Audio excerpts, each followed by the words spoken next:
जय माता दी दोस्तों। ओम नमः शिवाय। आप सभी का बहुत बहुत स्वागत है। आज सावन मास की अमावस्या तिथि है। आज के दिन अमावस्या व्रत की कथाओं को सुनना बहुत ही शुभकारी और फलदायक माना जाता है।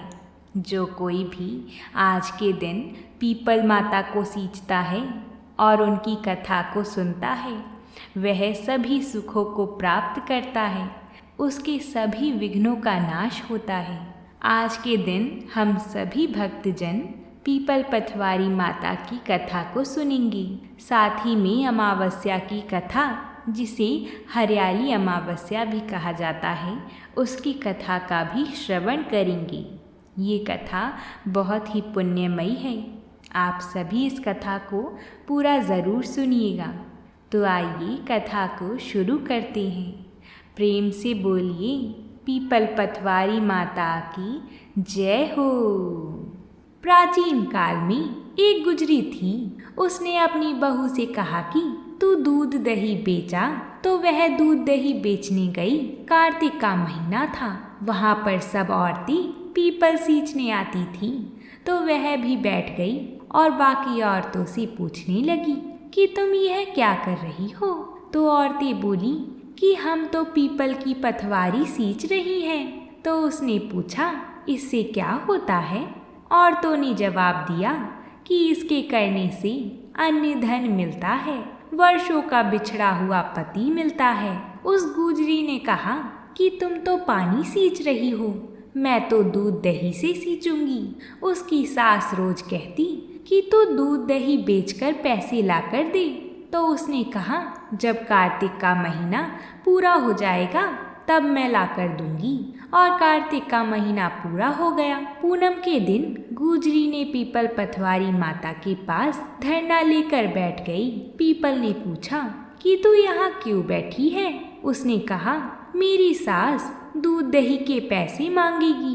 तो पीपल ने कहा, मेरे पास पैसे नहीं हैं। यह पत्थर, डंडे, पान पत्ते पड़े हैं, वह ले जा और गुल्लक में रख देना। जब सास ने पूछा, पैसे लाई है? तो गुजरी ने कहा, मैंने पैसे गुल्लक में रखे हैं। तब सास ने गुल्लक खोलकर देखी तो सास देखती रह गई कि उसमें हीरे मोती जगमगा रहे हैं। पत्थर, डंडे और पत्तों का धन हो गया था। सास बोली कि बहू, इतना पैसा कहाँ से लाई? तो बहू ने आकर देखा तो बहुत धन पड़ा था। तब गुजरी ने कहा, सासू जी, मैंने तो 1 महीने दूध दही से पीपल पथवारी को सींचा था और मैंने उससे धन मांगा था। तो उन्होंने मुझे पत्थर, डंडे और पत्ते दिए थे, जो मैंने गुल्लक में रख दिए थे, और वह हीरे मोती हो गए हैं। तब सासू जी ने कहा कि अब की बार मैं भी पथवारी माता को सींचूंगी। सास दूध दही तो बेचाती थी और हांडी धोकर पीपल पथवारी में रखाती थी और बहू से कहती थी कि तू मेरे से पैसे मांग। तो बहू ने कहा कि कभी बहू भी सास से पैसे मांगती है? तो सास बोली कि तू मेरे से पैसे मांग। तो बहू ने सास से दूध दही के पैसे मांगे। तो सासू जी भी पीपल पथवारी माता के पास जाकर धरना लेकर बैठ गईं। तो डंडे, पत्ते, पान, भाटे उसे भी दिए और कहा, गुल्लक में जाकर रख देना। फिर घर आकर सास ने गुल्लक में वह सब कुछ रख दिया। बहू ने जब पैसे मांगे तो सास बोली कि गुल्लक में रखे हैं। फिर बहू ने गुल्लक खोलकर देखी तो उसमें कीड़े मकोड़े चल रहे थे। गुजरी ने सास से कहा, यह क्या है? तो सास देखकर बोली कि पीपल पथवारी माता ने तेरे को तो अन्य धन दिया और मुझे कीड़े मकोड़े दिए। तब सब बोले कि बहू तो सच से सींचती थी और सासू जी तुम तो धन की भूख से सींचती थी। इसलिए हे पथवारी माता, जैसे बहू को दिया वैसा सबको देना और जैसा सासू जी को दिया वैसा किसी को मत देना। तो बोलिए पीपल पथवारी माता की जय। आइए अब हम सुनते हैं हरियाली अमावस्या की कथा को। प्राचीन समय की बात है। एक नगर में एक ब्राह्मण और ब्राह्मणी रहा करती थी। वह दोनों भगवान की परम भक्त थी। उनके घर में सब कुछ था, पर उनके कोई संतान नहीं होने से वे अति दुखी रहते थे। एक दिन ब्राह्मण ने अपनी पत्नी से वन में तपस्या करने जाने के लिए कहा। तब वह ब्राह्मण भगवान पर भरोसा करके वन में चला गया। जंगल में जाकर तप करने लगा। बहुत वर्ष बीत गए। उसको वैराग्य हुआ कि अब अपना जीवन समाप्त कर दूंगा।